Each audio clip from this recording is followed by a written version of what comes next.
Dear friends, ഇന്ന് കഥയിലേക്ക് പോകുന്നതിന് മുമ്പ് 2 കാര്യങ്ങൾ നിങ്ങളോട് പറയാനുണ്ട്. നമ്മുടെ വിൻഡി നൈറ്റ്സ് ചാനലിന് യൂട്യൂബിൻ്റെ ഭാഗത്ത് നിന്ന് ഒരു സ്ട്രൈക്ക് വന്നിട്ടുണ്ട്. നിർഭാഗ്യവശാൽ ഇനി ഈ കാരണം കൊണ്ട് പെട്ടെന്നെങ്ങാനും ചാനൽ ഫ്രീസ് ആവുകയാണെങ്കിൽ എനിക്ക് നിങ്ങളിലേക്ക് വീണ്ടും എത്താൻ വിൻഡി നൈറ്റ്സിൻ്റെ ഒരു സെക്കൻഡ് ചാനൽ തുടങ്ങി വെച്ചിട്ടുണ്ട്. ഫിലിം ടെല്ലർ എന്നാണ് ചാനലിൻ്റെ പേര്. ഇപ്പോൾ അതിൽ കുറച്ച് നല്ല സിനിമകൾ മാത്രമാണ് പരിചയപ്പെടുത്തിയിരിക്കുന്നത്. വിൻഡി നൈറ്റ്സ് ഫ്രീസ് ആയാൽ നമ്മുടെ കഥകൾ പിന്നീട് കേൾക്കാൻ സാധിക്കുന്നത് ഫിലിം ടെല്ലർ ചാനലിലായിരിക്കും. ചാനലിലെ ലിങ്ക് ഡിസ്ക്രിപ്ഷനിൽ കൊടുത്തിട്ടുണ്ട്. കൂട്ടുകാർ എന്തായാലും ഒന്ന് സബ്സ്ക്രൈബ് ചെയ്ത് വെച്ചേക്കണേ. കൂടുതൽ സമയം കളയാതെ നമുക്ക് ഇന്നത്തെ കഥയിലേക്ക് പോകാം. എല്ലാം ശൂന്യമായിരിക്കുന്നു. കണ്ണു ചിമ്മി തുറന്ന ഗുപ്തൻ കണ്ടത് കരിമ്പാലകളും മണലും. ഇതിങ്ങനെ ആയിരുന്നില്ല, ഇവിടെ ആയിരുന്നില്ല താൻ. ചെമ്പകപ്പൂവിന്റെ ഗന്ധമുള്ള ആ രാത്രിയുടെ മനോഹാരിത മാഞ്ഞു പോകുന്നതിനു മുമ്പേ ഒരു സ്വപ്നത്തിൽ നിന്നതുപോലെ അവൻ ഉണർന്നു വന്നു. ഉദയസൂര്യന്റെ പ്രകാശം കണ്ണുകളിലേക്ക് തറച്ചു കയറുന്ന പോലെ. ഗുപ്തൻ മെല്ലെ എഴുന്നേറ്റു. വലിയൊരു കരിമ്പനക്കാട്ടിലാണ് താൻ. അതവന് തിരിച്ചറിയാൻ കഴിഞ്ഞു. ഓരോന്നും ഓർത്തെടുക്കാൻ ഗുപ്തൻ ശ്രമിച്ചു. അവൻ കണ്ണുകൾ അടച്ചുകൊണ്ട് തന്റെ ചുമൽ മണപ്പിച്ചുകൊണ്ട് ശ്വാസം ഉള്ളിലേക്കെടുത്തു. ഉണ്ട്, ഇപ്പോഴും തന്റെ ശരീരത്തിൽ ആ ചെമ്പകപ്പൂവിന്റെ മണമുണ്ട്. മുന്നിലെ വലിയ പനങ്കുലകൾ കണ്ടപ്പോൾ അവളുടെ മുടി ഓർമ്മ വന്നു. പെട്ടെന്നെന്തോ തറയിൽ വീണു. ഗുപ്തൻ താഴേക്ക് നോക്കി. ഒരു കഷ്ണം പനയോല. അതിന്റെ ഉള്ളിൽ ചോരയുടെ നിറമുള്ള അക്ഷരങ്ങളിൽ എഴുതിയിരിക്കുന്നു: എന്റെ തമ്പ്രാന് ദാഹമുണ്ടായിരുന്നു. ഇപ്പോഴും ദാഹം നിന്നോടാണ്, നിന്റെ സ്നേഹത്തോടാണ്. ഇവിടെ നിന്ന് പടിഞ്ഞാറേക്ക് നടക്കുക 9 ഫർലോങ്. അവിടെ ഉപേക്ഷിക്കപ്പെട്ട ഒരു മനയുണ്ട്, കൊള്ളിയോട്ടുമന. ഞാൻ അവിടെ കാത്തിരിക്കും. മനസ്സിൽ 1000 മഴവില്ലുകൾ വിരിയുന്ന പോലെ തോന്നി ഗുപ്തന്. ചുറ്റും ആയിരക്കണക്കിന് പൂമ്പാറ്റകൾ പറക്കുന്നത് പോലെ. അവന്റെ നിരാശയും ക്ഷീണവും എങ്ങോ പോയി മറഞ്ഞ പോലെ. ഗുപ്തൻ കൈ ഉയർത്തി. നിഴൽ വീഴുന്ന ദിക്കു നോക്കി നടന്നു തുടങ്ങി. അറിയാതെ അവന്റെ ചുവടുകൾ വേഗം കൂടി. അവളെ കാണണം ഒന്നുകൂടി. ചുവടുവയ്പ്പുകൾക്കൊപ്പം അവന്റെ മനസ്സും തലേന്നത്തെ ഓർമ്മകളിലൂടെ സഞ്ചരിക്കുകയായിരുന്നു. ഉച്ച കഴിഞ്ഞു. സൂര്യൻ സായന്തനത്തിന്റെ ആലസ്യത്തിലേക്ക് വീഴാൻ ഒരുങ്ങുന്ന സമയം. വെള്ളിയാഴ്ച ആണെന്നതും കറുത്ത വാവാണെന്നതും അമ്മാവനോട് പലവട്ടം പറഞ്ഞു നോക്കിയതാണ്. പറയണത് കേൾക്കുക. ഇങ്ങോട്ട് പറയാൻ നീ വളരുമ്പോ നോം പറയും, അപ്പം ഒഴിഞ്ഞാ മതി. ഇപ്പൊ ഇവിടുന്ന് പറയണത് എന്താച്ചാ അതനുസരിക്ക. മനസ്സിലായോ? തലകുലുക്കി മൂളി കേട്ടു. തെക്കുംകൂർ കൊട്ടാരത്തിലേക്ക് ഒരു ഓല കൊടുക്കണം. അതും ഗുപ്തൻ തന്നെ നേരിട്ട് കൊടുക്കണം. വല്യമ്മാവന്റെ ശാസനയാണ്, അനുസരിച്ചില്ലെങ്കിൽ പറ്റില്ല. ഓലയും വാങ്ങി പുറത്തേക്ക് നടന്നു. യാത്രയ്ക്കുള്ള തയ്യാറെടുപ്പ് നടത്തുമ്പോൾ ശേഖരവാര്യർ വല്യമ്മാവനോട് ചോദിച്ചു: ആ കുട്ടിയെ ഒറ്റയ്ക്ക് വിടണോ? അതും ഈ ഉച്ചനേരത്ത്? ഈ സമയത്ത് ഇവിടുന്ന് തിരിച്ചാൽ രാത്രിയാകുമ്പോ നെടുമ്പറമ്പിലെത്തും. നാളെ രാവിലെ പോരെ? മൂസ് വായിൽ കിടന്ന മുറുക്കൻ കോളാമ്പിയിലേക്ക് ആഞ്ഞു തുപ്പി. ചെറു തുടച്ച ശേഷം വാര്യരെ നോക്കി. ദേവകിയുടെ 8ാമത്തെ പുത്രൻ കംസനെ വധിക്കുമെന്നറിഞ്ഞത് ആ പുത്രൻ ജനിച്ചു വളർന്ന ശേഷമായിരുന്നെങ്കിലോ കംസൻ എന്തു ചെയ്യുമായിരുന്നു? അമ്മാവന്റെ തലയെടുക്കാൻ ഒരു അനന്തരവൻ വന്നാൽ അവനെ ഒഴിവാക്കുകയാണ് വാര്യരെ വേണ്ടത്. ഈ ചെക്കനന്റെ തലയ്ക്ക് മേലെ വളരുന്നത് ഞാൻ അറിഞ്ഞു വാര്യരെ. പുരയ്ക്ക് ചാഞ്ഞ മരം വെട്ടി നീക്കണം. പക്ഷേ മന്ത്രവിധികൾ കൊണ്ട് ഒരു കൊലപാതകം നടത്തിയാൽ, അതും ഈ തറവാട്ടിലെ ആന്തരിയെ കൊന്നാൽ പരദേവതകൾ കോപിക്കും. ഇനി ഒരിക്കലും തിരിച്ചു വരാതിരിക്കാൻ വേണ്ടിയാണ് അവനെ നോം പറഞ്ഞുവിടുന്നേ. നെടുമ്പറമ്പിലെ രക്തയക്ഷികൾക്ക് ബലിയാകാൻ വേണ്ടി തന്നെയാണ് കൊശവൻ പോകുന്നത്. അതുകൊണ്ട് വാര്യർ കൂടുതൽ സ്നേഹപ്രകടനമൊന്നും നടത്തണ്ട. അവന്റെ വിധിയെന്ന് കരുതുക. ഗുപ്തൻ നടന്നു. നേരം ഇരുട്ടിക്കഴിഞ്ഞപ്പോൾ അടുത്തു കണ്ട ഒരു വഴിയമ്പലത്തിൽ നിന്ന് ഓലച്ചൂട്ട് വാങ്ങി കത്തിച്ചുകൊണ്ട് ആയി നടത്തം. മനസ്സിലെ ചിന്തകൾ ഗുപ്തന്റെ യാത്രാക്ഷീണം ഒരു പരിധിവരെ കുറച്ചു. ഈ രാത്രി തന്നെ ഒറ്റയ്ക്ക് പറഞ്ഞയച്ച വല്യമ്മാവൻ കാണിച്ചത് ക്രൂരതയാണ് എന്ന് അവനും അറിയാം. ഗുപ്തന് പരാതിയില്ല. ആരോട് പരാതി പറയാനാണ്? കുട്ടിക്കാലത്ത് തന്നെ അമ്മ മരിച്ചു. അമ്മ വിവാഹം കഴിച്ചത് വേറെ ജാതിയിൽ നിന്നായതുകൊണ്ടും തന്റെ അച്ഛൻ താഴ്ന്ന ജാതി ആയതുകൊണ്ടും വല്യമ്മാവന് തന്നോട് ഏതോ ദേഷ്യമുള്ളതുപോലെ അവന് തോന്നിയിരുന്നു.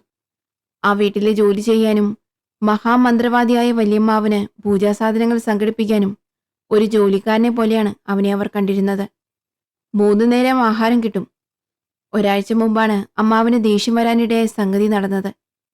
മഹാമാന്ത്രികനായ അമ്മാവൻ മന്ത്രവാദ കടത്തിലിരുന്ന് രക്തചാമുണ്ടിയെ പ്രസാദിപ്പിക്കാൻ വേണ്ടിയുള്ള പൂജ ചെയ്യുകയാണ്. മഹാചാമുണ്ടി മന്ത്രം തെറ്റാതെ 3 തവണ മന്ത്രിച്ച ശേഷം ചുവന്ന പൂവും വെള്ളും നെയ്യും ഹോമിക്കണം. അമ്മാവൻ 2 തവണ മന്ത്രം ജപിച്ചു. 3ാമത്തെ തവണ മന്ത്രം ജപിക്കുന്നതിനിടയിൽ മൂസ് അടുത്ത വരി മറന്നുപോയി. മഹാചണ്ഡികായേ. മൂസു പരീക്ഷീണിതനായി.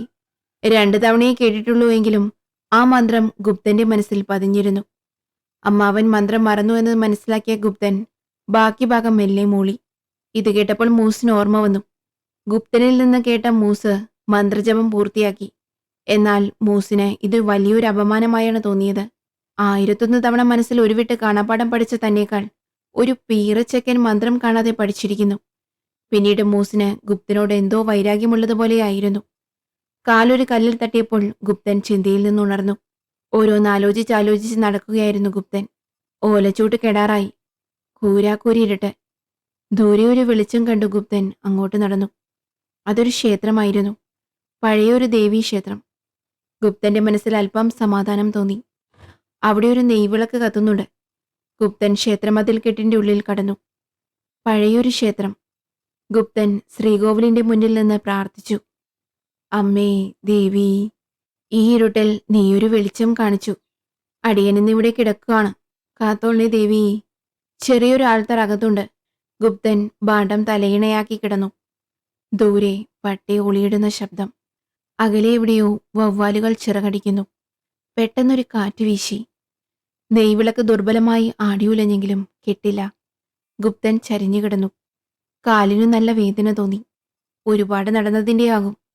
മെല്ലെ ഗുപ്തൻ ഉറക്കത്തിലേക്ക് വഴുതി വീണു. ആരുമില്ലേ? അതേ, ഉള്ളിൽ ആരേലും ഉണ്ടോ? ഒരു പെൺകുട്ടിയുടെ ശബ്ദമാണ് ഗുപ്തനെ ഉണർത്തിയത്.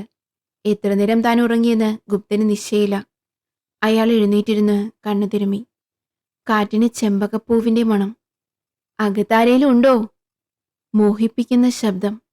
അല്ല, തോന്നലല്ല. അമ്പലത്തിന്റെ ചുറ്റുമതിലിന് പുറത്ത് ആരോ ഉണ്ട്. ഗുപ്തൻ എഴുന്നേറ്റു. ആരാ? ആരാണേലും അകത്തേക്ക് വരൂ. ഞാൻ നങ്ങേലിയാണ്. അകത്തേക്ക് വരണമെന്നുണ്ട്. പക്ഷേ തീണ്ടാരിമാറി 7 ദിവസം തികഞ്ഞില്ല. അതുകൊണ്ട് അമ്പലത്തിൽ കയറാൻ പറ്റില്ല. ഒന്ന് പുറത്തേക്ക് വരാമോ? മധുരം തുളുമ്പി നിൽക്കുന്ന നാദം. ശൃംഗാരഭാവം നിറഞ്ഞു നിൽക്കുന്ന ശബ്ദം.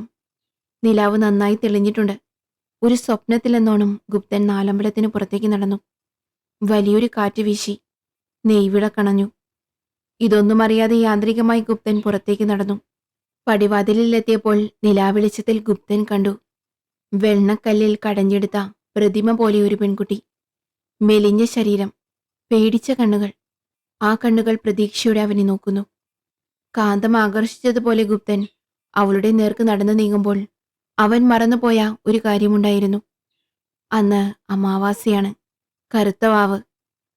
ഒന്ന് സഹായിക്കോ? ഞാൻ അമ്മാത്ത് പോയിട്ട് വരണ വഴിയാ. വഴി തെറ്റിയെന്ന് തോന്നുന്നു. എന്റെ വീട് വരെ ഒന്ന് കൂട്ടുവരൂ. അവളുടെ കണ്ണുകൾ ഗുപ്തനെ അവളിലേക്ക് പിടിച്ചു കെട്ടുന്നത് പോലെ അവന് തോന്നി. എവിടെയാ വീട്?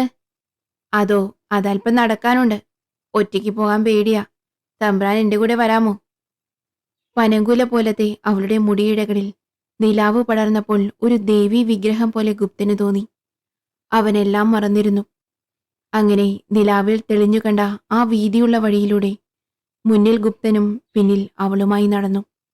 ആ നിലാവും ആ വഴിയും ഒന്നും യാഥാർത്ഥ്യമല്ലെന്നും നെടുമ്പറമ്പ് എന്ന ചുടലപ്പറമ്പിലേക്കാണ് താൻ നടന്നു നീങ്ങുന്നതെന്നും അറിയാതെ ഒഴുകുന്ന നിലാവിലെല്ലാം പ്രണയാർദ്രമായി തോന്നി ഗുപ്തന്. ഇതുവരെ മനസ്സിൽ തോന്നാത്ത ഒരു സന്തോഷം. നടത്തത്തിന്റെ ആലസ്യം തീരെ അറിയുന്നില്ല. തമ്പ്രാൻ എങ്ങോട്ടാണാവോ? കിളിമൊഴി പോലെയുള്ള അവളുടെ ശബ്ദം അവന്റെ ഹൃദയത്തിൽ മഞ്ഞുകോരി എറിഞ്ഞു. തമ്പ്രാനെന്ന് വിളിക്കണ്ടാട്ടാ. എന്റെ പേര് ഗുപ്തനെന്നാ. അങ്ങനെ തന്നെ വിളിച്ചോളൂ. ഞാനല്പം ദൂരേക്കാ. വല്യമാമ ഒരു ജോലി ഏൽപ്പിച്ചിട്ടുണ്ടായിരുന്നേ. അത് ചെയ്യാൻ പോവായിരുന്നു. ഈ അസമയത്ത് ഒറ്റയ്ക്ക് നടക്കാൻ തമ്പ്രാന് പേടിയില്ലേ? നെടുമ്പറമ്പിൽ യക്ഷിയുണ്ടെന്നും രാത്രി ഇതുവഴി ആരും വരില്ല എന്നും കേട്ടിട്ടില്ലേ? ഗുപ്തനൊന്നു നിന്നു. അതേ, കുട്ടിയോട് സത്യം പറയാലോ, എനിക്ക് ജീവിക്കാൻ വലിയ കൊതിയൊന്നും ഇല്ലാട്ടോ. ഒറ്റപ്പെടലും അപമാനവും ഒക്കെയാ മുഴുവൻ.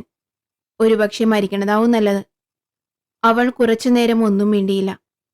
പാദസരത്തിന്റെ ശബ്ദം മാത്രം. കുട്ടിക്ക് പേടിയില്ലേ ഈ രാത്രി ഇങ്ങനെ ഒറ്റയ്ക്ക് പോകാൻ? ഞാൻ ഒറ്റയ്ക്കല്ലാലോ, തമ്പ്രാൻ കൂടെയില്ലേ? അവൾ കുലുങ്ങിച്ചിരിച്ചു. വീണ്ടും നീണ്ട മൗനം. കുറെ ദൂരമുണ്ടോ? ഗുപ്തൻ മൗനം ഭേദിച്ചു. ഇല്ല, ഒരു 100 ചുവട് കൂടി ഉണ്ടാവും. അതാ ദൂരെ ആ വെളിച്ചം കാണുന്നില്ലേ? അതാണ് എന്റെ വീട്. ദൂരെ ഒരു വെളിച്ചം ഗുപ്തൻ കണ്ടു. തമ്പ്രാനും പ്രണയമൊന്നുമില്ലേ? അവൾ ചോദിച്ചു. അവനൊന്ന് ചിരിച്ചു. പ്രണയവും സ്നേഹവും ഒക്കെ പരിചയമില്ലാത്ത വാക്കുകളോടാ. മര്യാദയ്ക്ക് മിണ്ടാനും പറയാനും കൂടി ആരുമില്ലാത്ത അവസ്ഥയാണ്. തന്റെ കാര്യം പറയൂ. അവൾ അല്പനേരം നിശബ്ദയായി. പ്രണയിച്ചിരുന്നു, കുറെ മുമ്പ്. അതൊക്കെ തകർന്നുപോയി. ഇപ്പോ ഞാനും ഒറ്റക്കാ. അവർ ഒരു പടിപ്പുരയുടെ മുന്നിലെത്തി. തൊട്ടുമുന്നിൽ ഒരു വലിയ മാളിക. അതിന്റെ രണ്ടാമത്തെ നിലയിലാണ് വെളിച്ചം കാണുന്നത്. വീടെത്തി, ഇനി ഞാൻ പൊക്കോട്ടെ? അവൻ ചോദിച്ചു. എന്താ ഇത് ധൃതി? ഈ രാത്രി ഇനി എങ്ങോട്ടും പോകണ്ട. മേലെ മാളികപ്പുരയിലേക്ക് പോകാം. ഇന്ന് അവിടെ കഴിയാം, എന്നോടൊപ്പം. അവളുടെ വാക്കുകൾക്ക് വല്ലാത്തൊരു മാദകത്വമുണ്ടായിരുന്നു. അതിനെ നിരസിക്കാൻ ഗുപ്തന് കഴിഞ്ഞില്ല. മുകളിലെ വിശാലമായ മുറിയിൽ വീതിയുള്ള കട്ടിലിൽ അവർ ഇരുന്നു. ചെമ്പകപ്പൂവിന്റെ ഗന്ധം ആ മുറിയിൽ ആകെ പടർന്നു. തന്റെ ഹൃദയം പെരുമ്പറ പോലെ മുഴങ്ങുന്നത് ഗുപ്തൻ തിരിച്ചറിഞ്ഞു. അവളുടെ കണ്ണുകളിലെ നീലിമയിൽ അവൻ പുതിയ ലോകങ്ങൾ കണ്ടു. സ്വപ്നമോ യാഥാർത്ഥ്യമോ എന്ന് തിരിച്ചറിയാൻ കഴിയാത്ത ഒരു നിമിഷത്തിലേക്ക് വഴുതി വീഴുന്ന പോലെ. പെട്ടെന്ന് അവൾ അവനെ മുറുകെ പിടിച്ചു. അവന്റെ കൈകൾ അവളെ ഇറുക്കിപ്പുണർന്നു. അവന്റെ ചൂടുശ്വാസം അവളുടെ ചെവിയിൽ തട്ടി. അവളുടെ കണ്ണുകൾ അടഞ്ഞു വന്നു. എന്റെ തമ്പ്രാനെ! അവളൊരു പ്രാവിനെ പോലെ കുറുകി. അവളുടെ ചുണ്ടുകൾ അവന്റെ കണ്ണുകളിൽ ചുംബിച്ചു. അവന്റെ ശ്വാസത്തിന് ചൂട് കൂടി വരുന്നുണ്ടായിരുന്നു. അതുവരെ അറിയാത്ത ഒരു വികാരത്തിന്റെ ആലസ്യത്തിലേക്ക് അവൻ വഴുതി വീണു. അവളുടെ ശരീരത്തിലേക്ക് അവൻ പടർന്നു. ഒരു വള്ളിച്ചെടി മരത്തിനെ പുണരുന്നത് പോലെ അവനിലേക്ക് അവളും. എന്നെ ഇഷ്ടാണോ? അവൻ അവളെ ചേർത്തു പിടിച്ചു. ഒരുപാട് ഇഷ്ടാണ്. എന്റെ ജീവൻ പോലും തരാൻ തോന്നുന്ന ഇഷ്ടം. അവളുടെ കണ്ണുകൾ നിറഞ്ഞു. ശരിക്കും തമ്പ്രാനൊരു പാവാണ്, നല്ലവനാണ്, എനിക്കറിയാം. നിന്റെ കണ്ണുകൾ ഒരു യക്ഷിയുടേതാണ്. നീ ആരാണെന്നും എന്തിനാണ് എന്നെ കൊണ്ടുവന്നതെന്നും എനിക്കറിയാം. പക്ഷെ ഒരു നിമിഷമെങ്കിലും നിന്റെ സ്നേഹം യാഥാർത്ഥ്യമായിരുന്നെങ്കിൽ എന്ന് ഞാൻ ആഗ്രഹിച്ചു പോയി. ഈ നിമിഷം ഞാൻ മരിച്ചാലും കഴിഞ്ഞ ചില നിമിഷങ്ങളിൽ നീ എനിക്ക് പകർന്നു തന്ന ഓർമ്മകൾ മാത്രം മതി എനിക്കൊരു ജീവിതത്തിന്റെ മുഴുവൻ സന്തോഷവും ആഘോഷിക്കാൻ. അവളൊന്ന് പിടഞ്ഞു. ഈ തമ്പ്രാൻ എന്തായി പറയുന്നേ? അവൾ അവന്റെ ചുണ്ടുകളിൽ ആഞ്ഞു ചുംബിച്ചു. അവൻ അവളെ വരിഞ്ഞു മുറുക്കി. അവനറിയാം, യക്ഷികളാണിനെ ലൈംഗികമായി ഉപയോഗിച്ച ശേഷം മാത്രമേ ഭക്ഷണമാക്കൂ എന്ന്. തന്റെ വിധി അവൻ ഏറ്റുവാങ്ങാൻ തയ്യാറായി നിൽക്കുകയായിരുന്നു. ഗുപ്തന്റെ മനസ്സിൽ തീരെ ഭയം തോന്നിയില്ല. അവൾ വിളക്കണച്ചു. ഇരുട്ടവനെ മൂടി. തീവ്രമായ ആലിംഗനങ്ങളിലും ചുംബനങ്ങളിലും ശീൽക്കാരങ്ങളിലും ഗുപ്തൻ മെല്ലെ മയങ്ങി. ഗുപ്തൻ ആ താളിയോല ഒന്നുകൂടി നോക്കി. ഒന്ന് നെടുവേർപ്പെട്ടു. നടക്കുന്നതിനൊപ്പം ഗുപ്തൻ യാഥാർത്ഥ്യം ചികഞ്ഞെടുക്കാൻ ശ്രമിച്ചു. എല്ലാം സ്വപ്നമായിരുന്നു. അല്ല, ഉറപ്പാണ്. അവൾ യക്ഷിയായിരുന്നെങ്കിൽ തന്നെ കൊല്ലാതെ വിട്ടതെന്ത്? പെട്ടെന്ന് ആരോ നടന്നുവരുന്ന ഒച്ച കേട്ടു. തെങ്ങ് കയറാൻ പോകുന്ന ഒരാളാണെന്ന് അയാളുടെ വസ്ത്രധാരണത്തിൽ നിന്ന് ഗുപ്തന് മനസ്സിലായി. അതേ, ഇവിടെ നിന്ന് നെടുമ്പറമ്പ് കുറെ ദൂരെയാണോ? ഇവിടെ അടുത്തെവിടെയാ ഒരു മാളിക വീടുള്ളത്? ഗുപ്തൻ അയാളോട് ചോദിച്ചു. അയാളൊന്ന് പുച്ഛിച്ച് ചിരിച്ചു. ഈ പറമ്പാണ് നെടുമ്പറമ്പ്. ഇതിങ്ങനെ കുറെ ദൂരത്തിൽ കിടപ്പുണ്ട്. കള്ളിച്ചെടികളും പനകളും മാത്രമുള്ള പറമ്പാ. ഇവിടെ അടുത്തെങ്ങും മാളിക പോയിട്ട് ഒരു കുടില് പോലും ഉണ്ടാകൂല. സന്ധ്യ കഴിഞ്ഞാൽ ആരും ഇതുവഴി നടക്കാറുമില്ല. അങ്ങനെ നടന്നവരുടെ പല്ലും മുടിയും നഖവും വല്ല പനച്ചോട്ടിൽ നിന്നും കിട്ടും. തേങ്ങവെട്ടുകാരൻ നടന്നു നീങ്ങി. മനസ്സിൽ 1000 ചോദ്യങ്ങളുമായി ഗുപ്തനും നടന്നു. കൊള്ളിയോട്ട് മനയെ ലക്ഷ്യമാക്കി. സൂര്യൻ തലയ്ക്ക് മുകളിൽ ശക്തിയായി നിലകൊള്ളുന്നത് ഗുപ്തൻ അറിഞ്ഞില്ല. അവന്റെ കാലുകൾ യാന്ത്രികമായി മുന്നോട്ട് ചലിച്ചുകൊണ്ടിരുന്നു. ഒടുവിൽ കണ്ണിൽ ഇരുട്ടു കയറുന്നത് പോലെ തോന്നിയപ്പോൾ അവനൊരു മരച്ചുവട്ടിലിരുന്നു. നല്ല വിശപ്പും ക്ഷീണവും. ആഴ്ചവട്ടിൽ കിടന്നപ്പോൾ നല്ല തണുത്ത കാറ്റടിച്ചു. അറിയാതെ ഒന്ന് മയങ്ങി. അപ്പോൾ അവന്റെ സ്വപ്നത്തിൽ അവളായിരുന്നു. നിലാവിൽ കുളിച്ചു നിൽക്കുന്ന രാത്രി. നക്ഷത്രവിതാനങ്ങൾ മുല്ലപ്പൂ പന്തൽ പോലെ തെളിഞ്ഞു നിൽക്കുന്ന രാത്രി. ആകാശത്തിലെ നക്ഷത്രങ്ങൾക്കിടയിൽ നിന്ന് അവൾ അവന്റെ അടുത്തേക്ക് പറന്നിറങ്ങി വരുന്നു. വല്ലാത്ത സന്തോഷം മനസ്സിൽ അലയടിച്ചു. എന്നെ തേടി എന്റെ തമ്പ്രാൻ വരുമെന്ന് എനിക്കറിയായിരുന്നു. അവളുടെ തേനൊഴുകുന്ന കിളിമൊഴി. ഒഴുകി ഒഴുകി അവൾ അവന്റെ അടുത്തെത്തി. അവന്റെ കൈ പിടിച്ചുകൊണ്ട് അവൾ മുന്നോട്ട് നടന്നു. മിന്നാമിനുങ്ങുകൾ പാറി നടക്കുന്ന താഴ്വാരം. അവൻ അവളെ ആഞ്ഞു പുണർന്നു. ആരാണാവോ? ഒരു ശബ്ദം ഗുപ്തനെ സ്വപ്നത്തിൽ നിന്നുണർത്തി. മനോഹരമായ സ്വപ്നത്തിൽ നിന്നുണർത്തുന്നതിന്റെ ആലസ്യത്തിൽ അയാൾ എഴുന്നേറ്റു. ഒരു വൃദ്ധയാണ്. മോഹാലസ്യപ്പെട്ട് കിടക്കുകയാണെന്ന് സംശയിച്ചു. നല്ല ക്ഷീണമുണ്ടല്ലോ മുഖത്ത്. കുട്ടിക്ക് സുഖമില്ലേ? ഗുപ്തൻ കണ്ണുതിരുമ്മി എഴുന്നേറ്റിരുന്നു. വഴിപോക്കനാണ്. കുറെ തെക്കുന്ന. നടന്നതിന്റെ ക്ഷീണാണ്.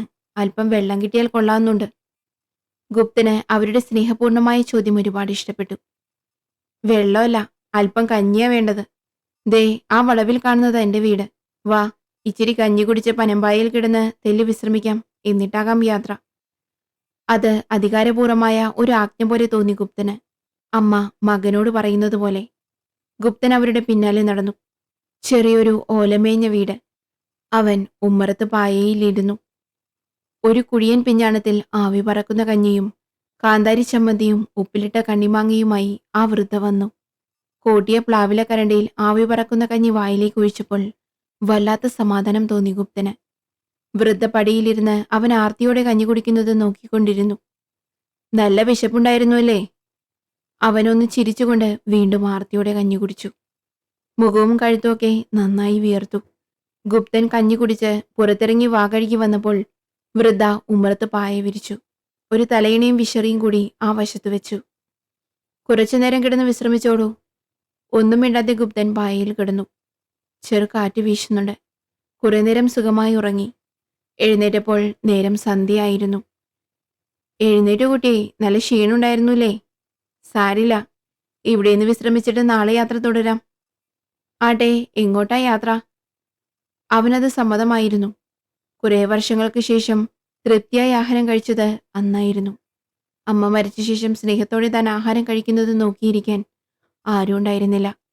ഗുപ്തൻ അത് ആസ്വദിച്ചിരുന്നു. എങ്ങോട്ടാ യാത്ര? വല്യമ്മാൻ പറഞ്ഞ ലക്ഷ്യം അവൻ മാറ്റിവെച്ചു. പുതിയ ലക്ഷ്യം ഇപ്പോൾ അവന്റെ മനസ്സിലുണ്ട്. കൊള്ളിയോട്ടുമന. അവൻ പറഞ്ഞതും ആ സ്ത്രീയുടെ കയ്യിലിരുന്ന പാത്രം താഴെ വീണു. ആ വൃത്തിയുടെ മുഖം ചെകുത്താനെ കണ്ടതുപോലെ ഭീകരമായി. എന്തിനാ അങ്ങോട്ട് പോകുന്നേ? ആരാ നീയെ? അവർ ഗുപ്തനോട് ചോദിച്ചു. എന്റെ വല്യമ്മാമ അവിടെ പോയി വരാൻ ഏൽപ്പിച്ചു വിട്ടതാ. ആ മനയിൽ നിന്ന് എന്തോ ഒരു കൂട്ടം തന്നുവിടുമെന്ന് വല്യമ്മാമ പറഞ്ഞു. തിരിച്ചു പോയിക്കോ കുട്ടി നീയെ. നീ ആ മനയിലേക്ക് പോകരുത്. അവിടെ നിന്നും നിനക്കൊന്നും ലഭിക്കില്ല, മരണമല്ലാതെ. നിനക്കറിയോ, എനിക്കെല്ലാം നഷ്ടപ്പെട്ടതാണ്. എന്റെ ആങ്ങള, എന്റെ കുടുംബം, എല്ലാം. നിന്നെ കണ്ടാൽ എന്റെ മരിച്ചുപോയ ആങ്ങളയുടെ ചെറുപ്പത്തിലെ രൂപമാണ് ഓർമ്മ വന്നത്. അതാ നിന്നെ ഞാൻ ഇവിടേക്ക് വിളിച്ചതും നീ ആഹാരം കഴിക്കുന്നത് പോലും അവന്റെ പോലെയായിരുന്നു. ആ സ്ത്രീ ഒന്ന് നെടുവീർപ്പെട്ടു. എന്നിട്ട് ആങ്ങളയ്ക്ക് എന്തോ പറ്റി? കൊന്നുകളഞ്ഞു മനക്കിലെ വല്യമ്പ്രാൻ. ആ സ്ത്രീയുടെ കണ്ണുകൾ നിറഞ്ഞു. രാത്രി ശക്തി പ്രാപിച്ചു തുടങ്ങി. തവളകളുടെയും ചീവീടുകളുടെയും കച്ചേരി ഉച്ചസ്ഥായിയിലായി. ചിമ്മിനി വിളക്കിന്റെ വെളിച്ചത്തിൽ ആ സ്ത്രീ കഥ പറഞ്ഞു തുടങ്ങി. വർഷങ്ങൾക്ക് മുമ്പ് നടന്ന കഥയാണ്. എനിക്കന്ന് 13-14 വയസ്സുണ്ടാകും. ആങ്ങളയ്ക്ക് 17 വയസ്സ്, നിന്റെ പ്രായം. ഞങ്ങൾ താമസിച്ചിരുന്നത് ദൂരെ മലയുടെ മുകളിലായിരുന്നു. ഒരു ഉരുൾപൊട്ടൽ ദിവസം അച്ഛനും അമ്മയും ഞങ്ങളെ കോരിയെടുത്ത് മലയിറങ്ങി. കിഴക്കൻ മലയിൽ പൊന്നു വിളയിക്കാൻ പോയ അച്ഛൻ പരാജയപ്പെട്ട് ഞങ്ങളോടൊപ്പം തിരിച്ചു വന്നത് കൊള്ളിയോട്ട് മനയിലേക്കായിരുന്നു. മനയുടെ പടിഞ്ഞാറേ പുറത്ത് ഒരു കൂര കെട്ടാൻ വല്യമ്പ്രാൻ അനുവദിച്ചു. ഓലയും മുളയും കൊണ്ട് ഒരു കുടില് കെട്ടി ഞങ്ങളുടെ ജീവിതം വീണ്ടും കരിപിടിപ്പിച്ചെടുക്കാൻ ശ്രമിച്ചുകൊണ്ട് നിൽക്കുന്ന കാലം. അച്ഛനും ആങ്ങളെയും അവിടുത്തെ പണിയൊക്കെ ചെയ്യും. വല്യമ്പ്രാൻ ഭയങ്കര ഗൗരവക്കാരനായിരുന്നെങ്കിലും നങ്കിലി തമ്പ്രാട്ടി പാവമായിരുന്നു. എന്നേക്കാൾ മൂത്തതാണെങ്കിലും വലിയ സ്നേഹത്തോടെയാണ് പെരുമാറിയിരുന്നത്. ഞങ്ങൾ ഒരുമിച്ചാണ് കളിയൊക്കെ. എന്തു സുന്ദരിയായിരുന്നു എന്നോ തമ്പ്രാട്ടി. എല്ലാം സന്തോഷമായി പോയിക്കൊണ്ടിരിക്കുമായിരുന്നു. അങ്ങനെ ഇരിക്കുമ്പോഴാണ് നങ്ങേലി തമ്പ്രാട്ടിക്ക് ആങ്ങളയോട് പ്രണയം തുടങ്ങിയത്. കുടുംബങ്ങളെയും ജീവിതത്തെയും തകർക്കാൻ കഴിവുള്ള പ്രണയം. ആദ്യം സൗഹൃദമാണെന്ന് കരുതിയെങ്കിലും പിന്നീടാണ് അത് പ്രണയമാണെന്ന് തിരിച്ചറിഞ്ഞത്. തമ്പുരാട്ടി പെണ്ണും അടിയാളൻ ചെക്കനും. അതിന്റെ അപകടം അറിയാവുന്നതുകൊണ്ട് തന്നെ വളരെ രഹസ്യമായി മുന്നോട്ട് കൊണ്ടുപോയി. നങ്ങേലിയുടെ ജാലകത്തിലൂടെ താഴേക്ക് നോക്കുമ്പോൾ ആങ്ങളെ കാണാൻ പറ്റുമായിരുന്നു. ഒരിക്കൽ ആങ്ങള നങ്ങേലിയോട് പറഞ്ഞു, കുട്ടി തമ്പ്രാട്ടിയല്ലേ, ഞങ്ങൾ അടിയാങ്ങളും. അതുകൊണ്ട് ഈ ഇഷ്ടം നടക്കില്ലാട്ടോ. നമ്മൾ തമ്മിൽ വ്യത്യാസമുണ്ട്. പെട്ടെന്ന് തമ്പ്രാട്ടി അവന്റെ വാപൊത്തി. ഇനി മുതൽ ഞാൻ തമ്പ്രാൻ എന്ന് വിളിക്കാം, പോരെ? അപ്പോ ശരിയാവില്ലേ? ഏട്ടനാണ് എന്റെ തമ്പ്രാൻ. അവൻ നങ്ങേലിയെ വാരിപ്പുണർന്നു. ആർക്കും സംശയത്തിന് അവസരം കൊടുക്കാതെ മുന്നോട്ട് പോകുമ്പോഴാണ് അയാൾ വരുന്നത്. കോരിച്ചൊരിയുന്ന ഒരു തുലാവർഷ സായാഹ്നത്തിൽ. ഓലക്കുടയും മെതിയടിയും മുറുക്കാൻ ചെലവുമായി അയാൾ കൊള്ളിയോട് മനയുടെ പടിപ്പുര തുറന്നു വന്നു. ഇളവട്ടം മൂസ്. മഹാമാന്ത്രികനായിരുന്നത്രേ ഇളവട്ടം മൂസ്. മനക്കിലെ വല്യമ്പ്രന്റെ മച്ചിനിയനാണ് മൂസ്. മൂസിന് എന്റെ ആങ്ങളെ ആദ്യമേ ഇഷ്ടമല്ലായിരുന്നു. ഒരു ദിവസം ആങ്ങളെയും തമ്പ്രാട്ടിയുമായി വിറകുപുരയിൽ നിന്ന് ഇറങ്ങി വരുന്നത് മൂസ് കണ്ടു. അയാളുടെ മൊട്ടത്തലയിൽ കുബുദ്ധി പ്രവർത്തിച്ചു തുടങ്ങി. പിറ്റേന്ന് വൈകിട്ട് മൂസ് ആങ്ങളയെ ആളയച്ച് വിളിച്ചു വരുത്തി. ഒരു സ്ഥലം വരെ പോകാനുണ്ടത്രേ. ആങ്ങളയുടെ കയ്യിൽ ഒരു തകിട് കൊടുത്തുവിട്ടു.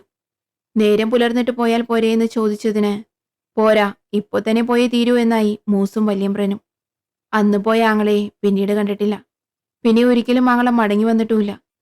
എന്റെ അച്ഛൻ ആങ്ങളെ അന്വേഷിച്ചു പോയെങ്കിലും വിവരം കിട്ടിയില്ല. ആ മാസം നങ്ങേലി തമ്പ്രാട്ടിയുടെ കുളി തെറ്റി. ഒരു രാത്രി നങ്ങേലി തമ്പ്രാട്ടി ഓടി ഞങ്ങളുടെ കുടിലിൽ വന്നു. അവർ നന്നായി കിതയ്ക്കുന്നുണ്ടായിരുന്നു. വല്ലാതെ പേടിച്ചിരുന്നു. നിങ്ങൾ പോയിക്കോ, എങ്ങോട്ടെങ്കിലും പോയിക്കോ. നിങ്ങളുടെ മകനെ എന്റെ അച്ഛൻ കൊല്ലിച്ചതാണ്. നിങ്ങളെയും കൊല്ലും. ദയവായി കൂടുതൽ ഒന്നും ചോദിക്കരുത്. എങ്ങോട്ടെങ്കിലും ഓടി രക്ഷപ്പെട്ടോളൂ.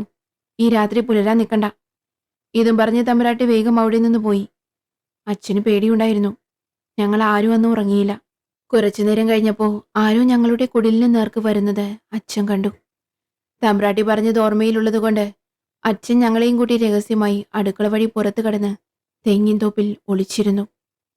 ഞങ്ങൾ കണ്ടു 2-3 പേര്, കൂട്ടത്തിൽ മൂസും. അവർ ഞങ്ങളുടെ കുടിലിൽ മണ്ണെണ്ണ ഒഴിച്ചു. മൂസ് ഒരു തീപ്പെട്ടിക്കുള്ളി ഉരച്ച് വീട്ടിലേക്കിട്ടു. ഞങ്ങളുടെ സ്വപ്നങ്ങളും സമ്പാദ്യവും എല്ലാം കത്തിയമരുന്ന് ചാരമാകുന്നത് അച്ഛൻ കണ്ടു. പേടിച്ച് നിലവിളിക്കാതിരിക്കാൻ എന്റെ വായ അച്ഛൻ കൈകൊണ്ട് പൊത്തിയിരുന്നു. ആ രാത്രി ഞങ്ങൾ അവിടെ നിന്ന് രക്ഷപ്പെട്ടു. നങ്ങേലി തമ്പുരാട്ടി ഗർഭിണിയായിരുന്നെന്നും അത് എന്റെ ആങ്ങളയുടെ കുട്ടിയായിരുന്നുവെന്നും അതറിഞ്ഞ തമ്പുരാൻ ഞങ്ങളുടെ കുടിലിന് തീയിട്ട ശേഷം തമ്പുരാട്ടിയെ കൊന്നുമെന്നാണ് കേട്ടത്. പിന്നെ ഞങ്ങൾ ആ നാട്ടിലേക്ക് പോയില്ല. ഇപ്പോഴും എനിക്ക് ആ മനയുടെ പേര് കേട്ടാൽ പേടിയാണ്. ആ രാത്രി മറക്കാൻ കഴിയില്ല, എന്റെ ആങ്ങളയെയും. അവർ കഥ പറഞ്ഞു നിർത്തി. കഥ കേട്ടിരുന്ന ഗുപ്തന്റെ മനസ്സ് പിടയുകയായിരുന്നു. ഇളവട്ടം മൂസ്, തന്റെ വല്യമാമ, അയാളാണത്രേ ഇത് ചെയ്തത്. അവരുടെ ആങ്ങളയെ കൊല്ലാൻ വേണ്ടി പറഞ്ഞു വിട്ട കഥ ഗുപ്തന്റെ നെഞ്ചിലാണ് തറച്ചത്. തന്നെ ഇപ്പോൾ അമ്മാമ പറഞ്ഞു വിട്ടേക്കുന്നതും ഇതുപോലെ തന്നെ. കയ്യിലൊരു തകിട് തന്നിട്ടുണ്ട്. എങ്ങനെ അമ്മയുടെ ആങ്ങളയെ അവർ അന്ന് പറഞ്ഞയച്ചത് ഒന്നുകൂടി പറയാമോ? ഗുപ്തൻ അവരോട് ചോദിച്ചു. എന്റെ ആങ്ങളയുടെ കയ്യിൽ ഒരു തകിട് കൊടുത്തു. അത് മടിക്കുത്തിൽ ഭദ്രമായി സൂക്ഷിച്ചുകൊണ്ട് കിഴക്ക് പൊഴിയാരത്തേക്ക് അത്യാവശ്യമായി അന്ന് പുറപ്പെടാൻ പറഞ്ഞു. സന്ധ്യക്കിറങ്ങിയാൽ രാത്രി വഴിയിൽ തങ്ങേണ്ടി വരുമെന്നതുകൊണ്ട് ആങ്ങളെ നാളെ പോയാൽ പോയെന്ന് ചോദിച്ചു. പറ്റില്ല, ഇന്ന് തന്നെ പോണമെന്ന് മൂസ് കട്ടായം പറഞ്ഞു. ഗുപ്തന്റെ സംശയം വർദ്ധിച്ചു. ഇതുപോലൊരു തകിടായിരുന്നോ മൂസ് കൊടുത്തുവിട്ടത്? അവൻ തന്റെ വല്യമാമ തന്നുവിട്ട തകിട് മുണ്ടിന്റെ മടിക്കുത്തിൽ നിന്ന് പുറത്തെടുത്ത് കാണിച്ചു കൊടുത്തു. അതെ, ഇത് തന്നെ, ഇങ്ങനെയൊരു തകിടാണ്. ഗുപ്തന് സംശയം വീണ്ടും ഇരട്ടിച്ചു. അവൻ ആ തകിട് അടക്കം ചെയ്ത കൂട് പൊട്ടിച്ചു. തകിട് പുറത്തെടുത്ത് വായിച്ചു. ഞെട്ടിപ്പോയി. രക്തപിശാചിനെ ആകർഷണ യന്ത്രം. അമ്മാവന്റെ ഒപ്പം സഹായിയായി നിന്നിരുന്ന സമയത്ത് അത്യാവശ്യം മന്ത്രതന്ത്രങ്ങൾ അമ്മാവൻ അറിയാതെ അവൻ ഹൃദ്യസ്ഥമാക്കി വെച്ചിരുന്നു. ആ തകിട് ഒരു യന്ത്രമായിരുന്നു. ഇപ്പോ മനസ്സിലായി നിങ്ങളുടെ ആങ്ങള എങ്ങനെയാണ് മരിച്ചതെന്ന്. ഗുപ്തൻ പറഞ്ഞത് കേട്ട് ആ സ്ത്രീ ഞെട്ടി കാതോർത്തു നിന്നു. നിങ്ങളുടെ ആങ്ങളയുടെ കൈവശം കൊടുത്തുവിട്ട തകിട് സർവപിശാചിനെ ആകർഷണ യന്ത്രമായിരുന്നു. രാത്രി ആ യന്ത്രത്തിനു നേരെ രക്തദാഹികളായ യക്ഷികൾ ആകർഷിക്കപ്പെടും. ചൂണ്ട പോലെയാണ്. അതുകൊണ്ട് നടക്കുന്ന ആളിലേക്ക് യക്ഷികൾ ആകർഷിക്കും. അവർക്ക് അവന്റെ ചോര കുടിക്കാൻ ദാഹം കൂടും. രാത്രി ഈ യന്ത്രവുമായി നിങ്ങളുടെ ആങ്ങളെ യക്ഷിയുടെ സാന്നിധ്യമുള്ള സ്ഥലത്തേക്ക് പറഞ്ഞുവിടുകയാണ് മൂസ് ചെയ്തത്. പാവം, അയാളെ യക്ഷികൾ കൊന്നിട്ടുണ്ടാവും. അത്ഭുതത്തോടെ കേട്ടിരുന്ന സ്ത്രീ ചോദിച്ചു. മോനിതൊക്കെ എങ്ങനെ അറിയാം? കാരണം അവൻ പറഞ്ഞു. നിങ്ങളുടെ ആങ്ങളയെ കൊല്ലാൻ അയച്ചവൻ തന്നെയാണ് എന്നെയും ഈ യന്ത്രം നൽകി പറഞ്ഞയച്ചത്. കൊല്ലാൻ. ഇളംവട്ടം മൂസ്, എന്റെ വല്യമാവൻ. പോകണമെന്ന് നിർബന്ധാണോ? വൃദ്ധ ചോദിച്ചു. പോകണം, പോയേ തീരൂ. നിങ്ങൾ തന്ന 2 നേരത്തെ ഭക്ഷണത്തിനുള്ള നന്ദിയായി കാണണ്ട. ജനിച്ചിട്ട് ഇത്രനാളും അറിയാത്ത അമ്മയുടെ സ്നേഹമാണ് ഞാൻ അറിഞ്ഞത് നിങ്ങളിലൂടെ. നിങ്ങളുടെ കുടുംബത്തിന് സംഭവിച്ച ദുരന്തത്തിന്റെ കാരണം എനിക്കറിയണം. എന്നെ കൊല്ലാൻ പറഞ്ഞു വിട്ടത് എന്തിനാണെന്ന് എനിക്കറിയണം. അവർ അവനെ കെട്ടിപ്പിടിച്ച് നെറ്റിയിൽ ചുംബിച്ചു. പോയി വരൂ കുട്ടി. ഗുപ്തൻ വീണ്ടും നടന്നു. അവളുടെ ചിന്തകൾ അവന്റെ മനസ്സിൽ അലയടിച്ചു. അവളാകണം യക്ഷി, കൊള്ളിയോട്ട് മനയിലെ നങ്ങേലി. അവന് ചിരി വന്നു. തന്റെ ചോര കുടിക്കാൻ അമ്മാവൻ പറഞ്ഞേച്ച യക്ഷിക്ക് തന്നോട് പ്രണയം. എന്തൊരു വിരോധാഭാസം. തളർന്നപ്പോൾ അവൻ ഇടയ്ക്ക് ഒരു വഴിയമ്പലത്തിൽ വിശ്രമിച്ചു. പിന്നെയും നടന്നു. ഒടുവിൽ സൂര്യൻ അസ്തമിക്കാറായപ്പോൾ അവൻ കൊള്ളിയോട്ട് മനയുടെ പടിപ്പുരയിലെത്തി. ആകെ ഇടിഞ്ഞു പൊളിഞ്ഞ് കാട് പിടിച്ചു കിടക്കുന്ന കെട്ടിടം. അവൻ പടിപ്പുരവാതിൽ തള്ളി തുറന്നു. വല്ലാത്തൊരു കരകര ശബ്ദത്തോടെ വാതിൽ മലർക്കി തുറന്നു. പെട്ടെന്ന് ആൽമരത്തിൽ ചേക്കേറിയിരുന്ന കടവവ്വാലുകൾ വല്ലാത്ത ശബ്ദമുണ്ടാക്കി ഉയർന്നു പറക്കാൻ തുടങ്ങി. അവൻ ഉറച്ച ചുവടുവയ്പോടെ മനയ്ക്ക് നേരെ നടന്നു. പ്രകൃതിയാകെ വിറളി പിടിച്ചതുപോലെ അതുവരെയില്ലാത്തൊരു കാറ്റ് വീശി പൊടുന്നനെ. അവന്റെ കാൽച്ചുവട്ടിലൂടെ വിഷനാഗങ്ങൾ ഇഴഞ്ഞു നടന്നു. അതൊന്നും വകവയ്ക്കാതെ അവൻ മുന്നോട്ട് നടന്നു. ഒരു കരിമ്പൂച്ച അതിന്റെ തീക്കനൽ കണ്ണുകൾ വിടർത്തി ഉമ്മറത്തിരിക്കുന്നുണ്ടായിരുന്നു. പൊട്ടിവീണ ഓടിന്റെ അവശിഷ്ടവും മാറാലയും നിറഞ്ഞ ഉമ്മറത്ത് എലികൾ ഇഴഞ്ഞു നടന്നിരുന്നു. ഗുപ്തന്റെ പാദം ഉമ്മറത്ത് പതിച്ചതും കരിമ്പൂച്ച വല്ലാത്തൊരു ശബ്ദമുണ്ടാക്കിക്കൊണ്ട് പുറത്തേക്ക് എടുത്തു ചാടി ഇരുട്ടിൽ മറഞ്ഞു. ഗുപ്തൻ കയ്യാലയിലെ പൊടി തുടച്ചു കളഞ്ഞു. എന്നിട്ട് അവിടെ കയറിയിരുന്നു. പഴമയുടെ ഗന്ധം നിറഞ്ഞു നിന്ന അന്തരീക്ഷം. ഗുപ്തന് തീരെ ഭയം തോന്നിയില്ല. അല്ലെങ്കിൽ തന്നെ മരണത്തെ തേടിപ്പോയ അവൻ എന്ത് പേടിക്കാൻ? തണുത്ത കാറ്റടിച്ചു. ഗുപ്തൻ കയ്യാലയിൽ ചാരിക്കിടന്ന് മെല്ലെ ഒന്ന് മയങ്ങി. കുറെ നേരമായിട്ടുണ്ടാകും. അവിടമാകം പാലപ്പൂവിന്റെ മണം പടർന്നു. ഗുപ്തന് പരിചിതമാണ് ഈ സുഗന്ധം. അവൻ കണ്ണു തുറന്നു. നിലാവിൽ കുളിച്ചു നിൽക്കുന്ന മന താൻ വന്നപ്പോൾ കണ്ടതുപോലെയല്ല. ഉമ്മറത്ത് ഒരു ചാരുകസേര കിടക്കുന്നു. പടിപ്പുര തുറക്കുന്ന ശബ്ദം കേട്ടു. നിലാവിൽ കുളിച്ച പടിപ്പുര വാതിലിലൂടെ അവൾ ഒഴുകി വരുന്നു. നങ്ങേലി.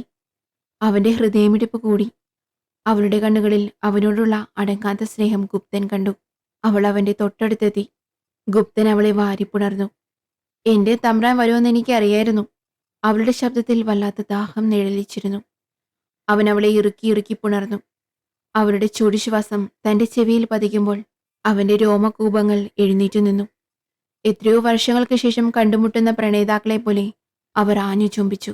ഒടുവിൽ അവളെ കെട്ടിപ്പിടിച്ച് തളർന്നു കിടക്കുമ്പോൾ അവൾ അവനോട് ചോദിച്ചു, എന്നെ പേടിയില്ലേ? ഇല്ല. അതെന്താ? ഞാൻ തമ്പ്രാന്റെ ചോര കുടിച്ചാലോ? അവൻ ചിരിച്ചു. അങ്ങനെ മരിക്കുന്നെങ്കിൽ പോട്ടെ എന്ന് കരുതും. അവൾ അവനെ ഇറുക്കി പുണർന്നു. അവന്റെ കഴുത്തിൽ ചുണ്ടുകൾ ഓടിച്ചുകൊണ്ട് അവൾ ചോദിച്ചു, എന്നെ ഒരുപാട് ഇഷ്ടമാണോ? നിന്നെ എനിക്ക് ജീവനാണ്. ജീവിതത്തിന്റെ അവസാനം വരെ നീ ഉണ്ടാകണമെന്ന് ആഗ്രഹമുണ്ട്. എന്നെ എന്താ സ്നേഹിച്ചത്? എന്റെ ചോരയ്ക്ക് രുചി കുറവാണോ? അവന്റെ ചോദ്യം കേട്ട് അവൾ പൊട്ടിച്ചിരിച്ചു. ഞാൻ എന്റെ തമ്പ്രാന്റെ ഒപ്പം നടന്നപ്പോ എന്റെ ശരീരമല്ല, എന്റെ ആത്മാവിനെയാണ് അങ്ങ് സ്നേഹിച്ചത്. അങ്ങനെ പ്രാപിച്ചത് ഒരു വേശ്യയെ പോലെയല്ല, സ്നേഹത്തോടെയാണ്. ആ ഹൃദയം ഞാൻ തിരിച്ചറിഞ്ഞു. അവൾ അവനോടൊപ്പം ചേർന്ന് കിടന്നു. ഒരു കാര്യം ചോദിക്കട്ടെ? നങ്ങേലി എങ്ങനെയാ മരിച്ചേ? നങ്ങേലിയുടെ കാമുകനെ ആരാ കൊന്നേ? പെട്ടെന്നവൾ ഞെട്ടി. അവനിൽ നിന്ന് കുതറി മാറി. അവനെ സംശയത്തോടെ നോക്കി. എന്നെ വിശ്വസിക്കാം. നങ്ങേലിയുടെ തമ്പ്രാന്റെ പെങ്ങളെ ഞാൻ കണ്ടിരുന്നു. അവർ എന്നോട് കഥകളൊക്കെ പറഞ്ഞു. അവൾ അത്ഭുതത്തോടെ അവനെ നോക്കി. എനിക്കറിയണം, അയാളല്ല എല്ലാത്തിനും കാരണം. മൂസ്. ഗുപ്തന്റെ ചോദ്യം കേട്ട നങ്ങേലിയുടെ കണ്ണുകൾ ചുവന്നു. അവനാണ് എന്റെ ജീവിതം നശിപ്പിച്ചത്, എന്റെ തമ്പ്രാനെ കൊന്നത്. പക്ഷേ ഇദ്ദേഹത്തിന് എങ്ങനെ അറിയാം മൂസിനെ? ആകാംക്ഷയോടെ അവൾ ചോദിച്ചു. എന്റെ അമ്മാമ്മയാണ് അയാൾ. ഞാൻ ജനിച്ചപ്പോഴേ അമ്മ മരിച്ചിരുന്നു. അച്ഛൻ വേറെ ജാതിയായിരുന്നു. അതുകൊണ്ടാകും ഒരു അടിമയെ പോലെയാണ് ഞാൻ ആ വീട്ടിൽ വളർന്നത്. അയാളുടെ ശിങ്കിടിയായി ഒരാൾ. ഇനി പറയൂ, അവരുടെ വീടിന് തീയിട്ട രാത്രി എന്താ സംഭവിച്ചേ? അവളുടെ മുഖം ഭീകരമായി വരുന്നത് ഗുപ്തൻ അറിഞ്ഞു. ഇത് അപകടമാണ് എന്നവനറിയാം. എത്രയായാലും ഒരു രക്തരക്ഷസിനൊപ്പമാണ് താൻ. അവൾ എന്തും ചെയ്യും. വേണമെങ്കിൽ തന്നെ കൊല്ലാനും അവൾക്ക് കഴിയും. പക്ഷേ അവൾ മെല്ലെ ശാന്തയായി അടുത്തുള്ള അരബത്തിയിലിരുന്നു. അവൾ പറഞ്ഞു തുടങ്ങി. ഞങ്ങളുടെ ജീവിതത്തിൽ സ്വപ്നങ്ങൾ കണ്ടു തുടങ്ങിയപ്പോഴേ അയാൾ കടന്നു വന്നു. മൂസ്. അച്ഛന്റെ ബന്ധുവായിരുന്നു അയാൾ. അതുകൂടാതെ അച്ഛൻ അയാളെ വല്ലാത്ത വിശ്വാസവുമായിരുന്നു. അയാൾക്ക് എന്നെ നോട്ടമുണ്ടായിരുന്നു. പക്ഷെ അപ്പോഴേക്കും എന്റെ തമ്പ്രാൻ എന്റെ ജീവിതത്തിലേക്ക് കടന്നു വന്നു. ഇതറിഞ്ഞ അയാൾ എന്റെ തമ്പ്രാന്റെ കയ്യിൽ രക്തയക്ഷികളെ ആകർഷിക്കാനുള്ള യന്ത്രം കൊടുത്ത് പറഞ്ഞുവിട്ടു. അതോടെ ഞാൻ ഒറ്റയ്ക്കായി. അധികം വൈകാതെ ഞാൻ ഗർഭിണിയാണെന്ന് മനസ്സിലായി. അതറിഞ്ഞ ദിവസം മൂസിനെ അച്ഛൻ വിളിച്ചു വരുത്തി. എന്റെ തമ്പ്രാന്റെ വീട്ടുകാരെ ചുട്ടുകൊല്ലാൻ അയാൾ ആൾക്കാരെ ഏർപ്പാടാക്കി. ഞാൻ അവരുടെ കണ്ണുവെട്ടിച്ച് മുന്നറിയിപ്പ് കൊടുത്തെങ്കിലും അവരെല്ലാം കൊല്ലപ്പെട്ടു എന്ന് തന്നെയാണ് ഞാൻ കരുതിയിരുന്നത്. പിന്നീട് എന്നെ അവർ പറഞ്ഞു തിരിക്കാൻ ശ്രമിച്ചു. ഞാൻ ഗർഭിണിയാണെന്നറിഞ്ഞപ്പോൾ അയാൾക്ക് മറ്റൊരാശയം തോന്നി. എന്റെ വയറ്റിലെ കുഞ്ഞിനെ ചാപിള്ളയായി അയാൾക്ക് വേണമായിരുന്നു, ദുർമന്ത്രവാദം ചെയ്യാൻ. അതിനുവേണ്ടി അയാൾ കുറെ മരുന്നുകൾ എനിക്ക് നൽകി. സംശയം തോന്നിയതുകൊണ്ട് ഞാൻ ആ മരുന്നുകളൊന്നും കഴിച്ചില്ല. ഞാൻ കണ്ണടിക്കുന്നതിനു മുമ്പ് ആ കുഞ്ഞിനെ ഒരു നോക്ക് കാണാൻ കഴിഞ്ഞില്ല. എന്റെ കുഞ്ഞിനെയും കൊന്നുകളഞ്ഞു ആ ദുഷ്ടൻ. അവൾ തീ പോലെ കത്തി ജ്വലിക്കുകയായിരുന്നു അപ്പോൾ. ഗുപ്തൻ അവളുടെ കയ്യിൽ കയറി പിടിച്ചു. അവൾ അവനെ നോക്കി. നിനക്കെന്റെ തമ്പ്രാന്റെ രൂപാണ്. അതാണ് എനിക്ക് നിന്നോടുള്ള സ്നേഹവും. നിനക്കറിയാമോ, അയാളോടുള്ള പ്രതികാരമാണ് ഞാൻ ഈ ലോകത്തോട് മുഴുവൻ ചെയ്യുന്നത്. നിസ്സഹായയാണ് ഞാൻ. എനിക്ക് നീതി കിട്ടിയില്ല. എന്റെ പ്രണയം എന്നിൽ നിന്ന് കവർന്നു. എന്റെ ജീവിതം കവർന്നു. എന്റെ കുഞ്ഞിനെയും എന്റെ ജീവനെയും അവൻ കവർന്നെടുത്തു. വലിയ മന്ത്രവാദി ആയതുകൊണ്ട് എനിക്ക് അയാളെ തൊടാനും കഴിയില്ല. അവനോടുള്ള പ്രതികാരം ചെയ്താൽ മാത്രമേ എനിക്ക് ശാന്തി കിട്ടൂ. അതുവരെ ഞാൻ രക്തരക്ഷസായി അലഞ്ഞു നടക്കും. അവൻ അവളെ ചേർത്ത് പിടിച്ചു. എന്നോട് നിനക്ക് വെറുപ്പ് തോന്നുന്നുണ്ടോ തമ്പ്രാനെ? അല്ലെങ്കിൽ തന്നെ മനുഷ്യന്റെ ചോര കുടിക്കുന്ന രക്തരക്ഷസിനോട് ആർക്കാ സ്നേഹം തോന്നുക? എന്റെ ഈ രൂപം വെറും മായയാണ്, നിന്റെ തോന്നൽ. ജീർണിച്ചൊരു ശവശരീരം പോലെ വിരൂപിയാണ് ഞാൻ.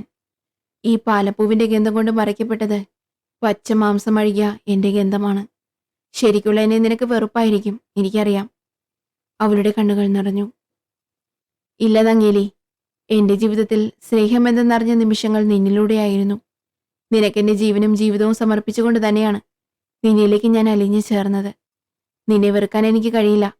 നിന്റെ ഓർമ്മകൾ പോലും എന്നെ സന്തോഷപ്പെടുത്തുന്നുണ്ട്. അവളവനെ ഇറുക്കി പുണർന്നു. അവൾ അവന്റെ നെഞ്ചിൽ പറ്റിക്കിടക്കുമ്പോൾ അവൻ അവളോട് ചോദിച്ചു, നിനക്ക് വേണ്ടി ഞാൻ അവനോട് പ്രതികാരം ചെയ്യട്ടെ? അവളവനെ നോക്കി. അയാളോടോ? അതിന് നിനക്ക് ശക്തിയുണ്ടോ? അയാൾ മന്ത്രവാദിയാണ്. അയാളോട് ഏറ്റുമുട്ടാൻ തീരുമാനിച്ചാൽ നീ അയാളേക്കാൾ ശക്തനാകണം. ഈ വീട്ടിലെ മേലെ മുറിയിൽ മന്ത്രവാദ ഗ്രന്ഥങ്ങളുണ്ട്, അമൂല്യമായവ. നീ പകൽ മുഴുവൻ അവ വായിച്ചു പഠിച്ച് ഹൃദ്യസ്ഥമാക്കണം. രാത്രികളിൽ ഞാൻ വരും നിനക്ക് കൂട്ടായി.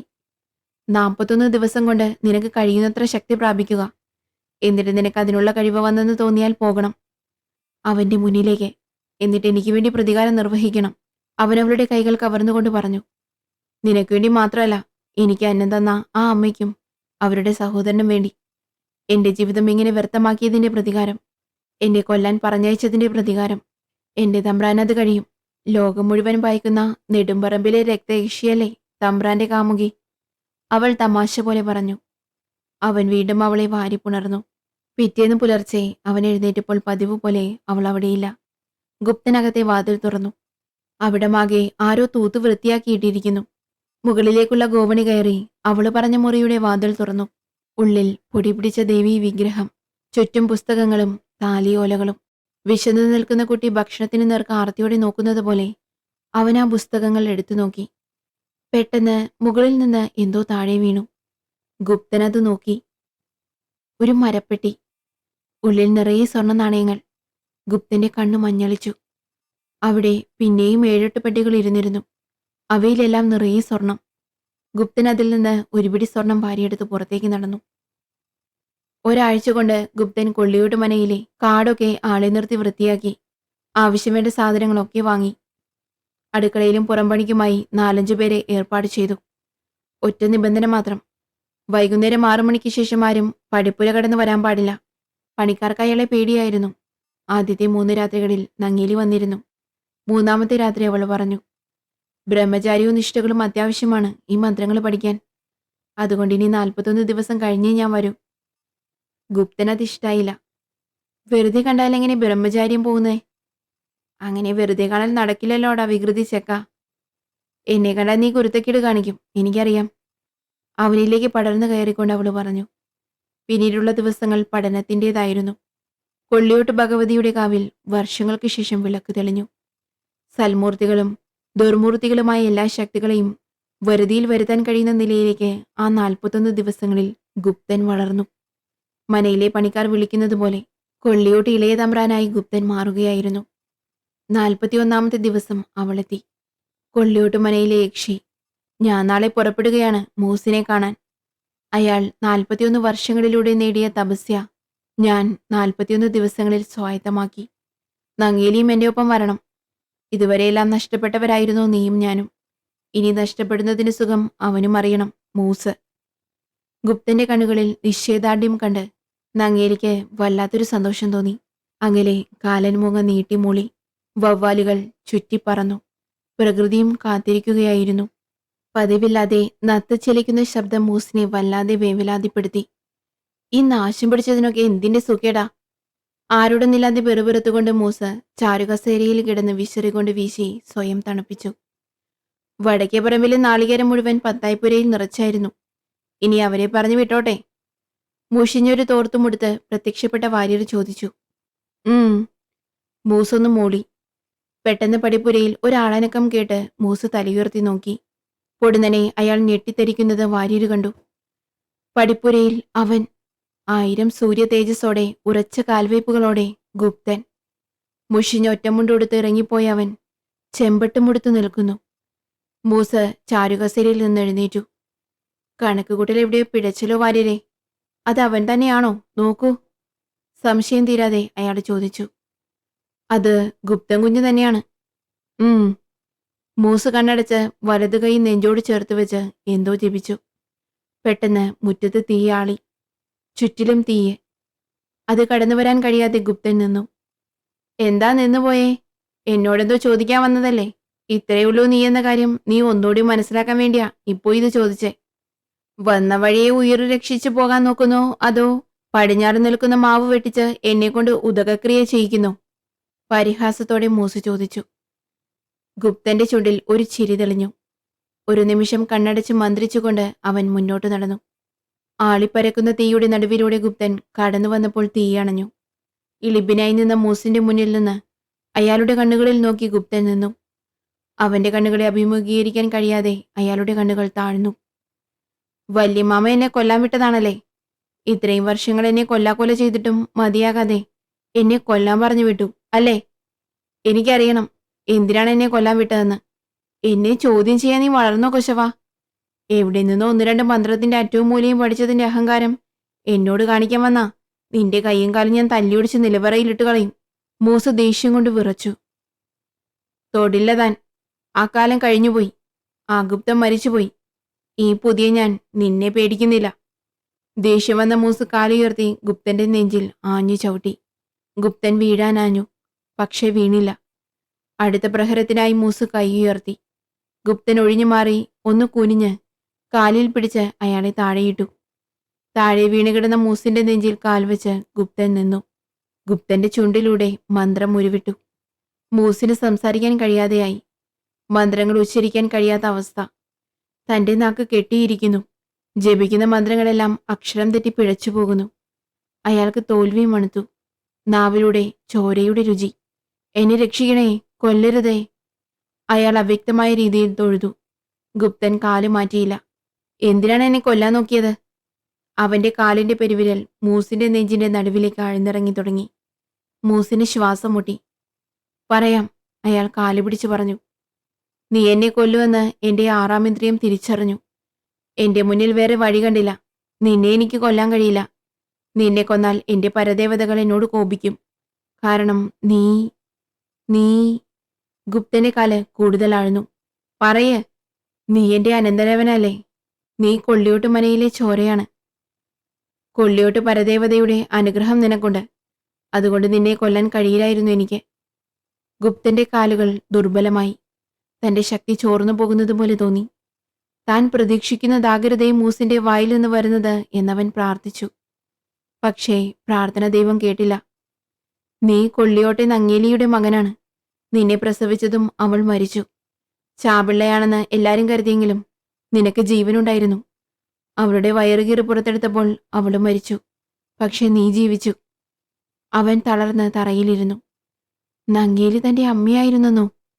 ഗുപ്തന് തല കറങ്ങുന്നത് പോലെ തോന്നി. ചാടിയെഴുന്നേറ്റ് മൂസ് ആ ഒരു അവസരം വേണ്ട രീതിയിൽ ഉപയോഗിക്കാൻ തീരുമാനിച്ചു. മുറ്റത്തെ പടിഞ്ഞാറ് കിടക്കുന്ന കരിങ്കല്ലെടുത്ത് തളർന്നിരിക്കുന്ന ഗുപ്തന്റെ തലയിൽ അടിക്കണം. അയാൾ വേഗം പടിഞ്ഞാറേക്ക് നടന്നു. പെട്ടെന്ന് മുറ്റത്തെ മൂവാണ്ടൻ മാവിന് മേലെ ഒരു വെള്ളിടി വെട്ടി. മാവിന്റെ പടിഞ്ഞാറേക്ക് ചാഞ്ഞു നിന്ന കൊമ്പ് താഴേക്ക് വീണു. ഒന്ന് കുതറി മാറാൻ പോലും മൂസിന് സമയം കിട്ടിയില്ല. അയാളുടെ തലയിലേക്ക് വീണ മരക്കൊമ്പിനടിയിൽ ചതഞ്ഞ് ചോര വാർന്ന മൂസ് അന്ത്യശ്വാസം വലിച്ചു. വാര്യർ ഇതൊക്കെ കണ്ട് പേടിച്ചരണ്ട് നിന്നിരുന്നു. കുഞ്ഞേ, നീ നങ്ങേലിയുടെ മകനാണ്. അവൾ രക്തരക്ഷസായി മാറിയത് മൂസിന്റെ മന്ത്രവാദവും പ്രവൃത്തിയും കൊണ്ടാണ്. നീ അയാളെ കൊല്ലുമെന്നും സത്യം അറിയുമെന്നും അയാൾ ഭയന്നിരുന്നു. അതാണ് നിന്നെ ആ എലിസും തന്ന് പറഞ്ഞുവിട്ടത്. കൊല്ലാൻ.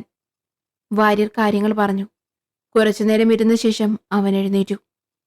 വാര്യരെ, ഞാനിനി മുതൽ ഗുപ്തനല്ല, തമ്പ്രാനാണ്. കൊല്ലിയോട് ഇളയ തമ്പ്രാൻ. ഈ വീട്ടിൽ ഞാനുണ്ടാകണം, എൻ്റെ ആശ്രിതനായിട്ട്. അതുകൊണ്ട് ഇനി കുഞ്ഞെന്നല്ല, തമ്പ്രാനെന്ന് വിളിക്കണം. ദൃഢത നിറഞ്ഞ ആ ശബ്ദം അയാൾ തൊഴുകയോടെ ഉൾക്കൊണ്ടു. നങ്ങേലി കടക്കാതെ മൂസ് മന്ത്രം ചൊല്ലി രക്ഷബന്ധിച്ചിരുന്നു. അത് പൊട്ടിച്ച് അവളെ മൂസിന്റെ മുന്നിൽ ഗുപ്തനെത്തിക്കുമെന്ന പ്രതീക്ഷയിൽ നങ്ങേലി കാത്തു നിൽക്കുകയായിരുന്നു. വാര്യരെ, ഗുപ്തൻ വിളിച്ചു. അടിയൻ.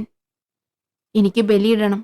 എൻ്റെ അമ്മയ്ക്ക് ഉദകക്രിയ ചെയ്യണം, ആത്മാവിന് ശാന്തി കിട്ടാൻ. താൻ അതിനുവേണ്ട സാധനങ്ങൾ എടുത്തുകൊണ്ട് വരിക. വാര്യർ ഓടിപ്പോയി. പടിവാതിലിന് പുറത്ത് താൻ ബന്ധനമഴിക്കുന്നത് കാത്തിരുന്ന നങ്ങേലിയുടെ ആത്മാവിനെ ഗുപ്തന് കാണാമായിരുന്നു. പക്ഷെ അവൻ ചെയ്തത് മാതാവിന്റെ ഉദകക്രിയയായിരുന്നു.